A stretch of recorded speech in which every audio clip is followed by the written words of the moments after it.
Behind the quiet medieval architecture and cobblestone alleys of Old Town Riga lies a heavily guarded economic gateway to Northern Europe. Look closer, and you will find a hidden infrastructure boasting some of the fastest internet bandwidths on the planet.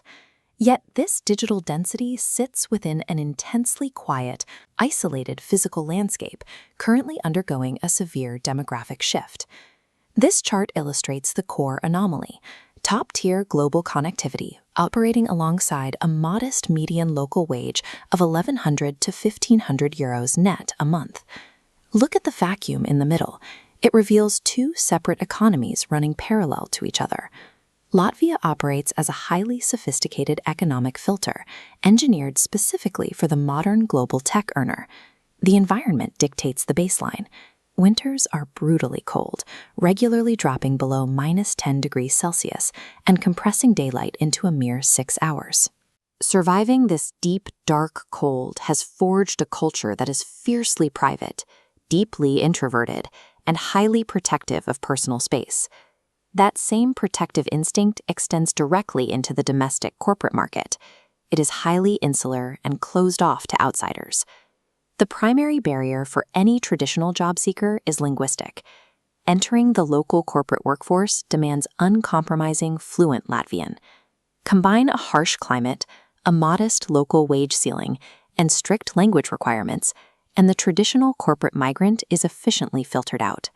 For remote workers, these conditions facilitate pure geographic arbitrage.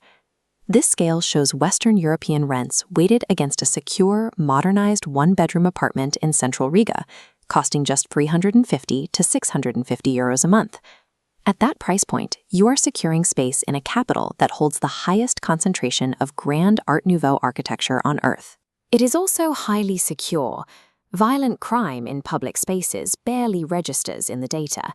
You can walk through cobblestone alleys at 2 in the morning with absolute peace of mind. The only documented risks are opportunistic bag snatchings, isolated tightly around heavy tourist and transit hubs, like the Central Station Plaza. The lifestyle cost is equally compelling. 10 to 20 euros secures a high-quality bistro meal, leaving weekends free for foraging in a country covered by 50% wild forest. Once you decouple your income from the local economy, the math shifts.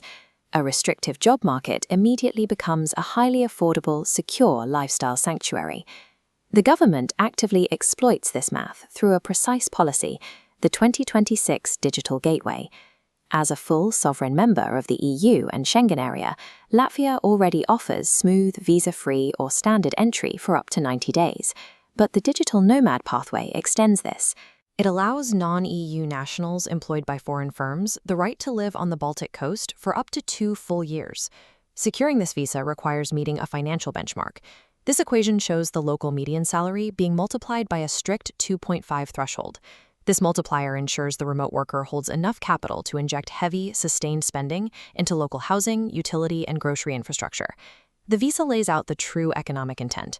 Rather than forcing domestic corporate job creation, the state engineered a pipeline to directly import foreign wealth. This is the inverse of a traditional tech hub. It does not attempt to replicate the chaotic, overcrowded density of London or Silicon Valley. The ultimate payoff for surviving the dark winter comes in summer, experiencing the glorious white nights where the sun barely sets.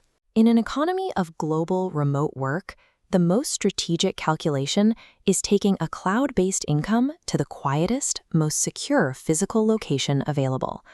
Would you baseline your creative tech workflow inside a silent Baltic sanctuary where ancient forests meet ultra-fast fiber optics?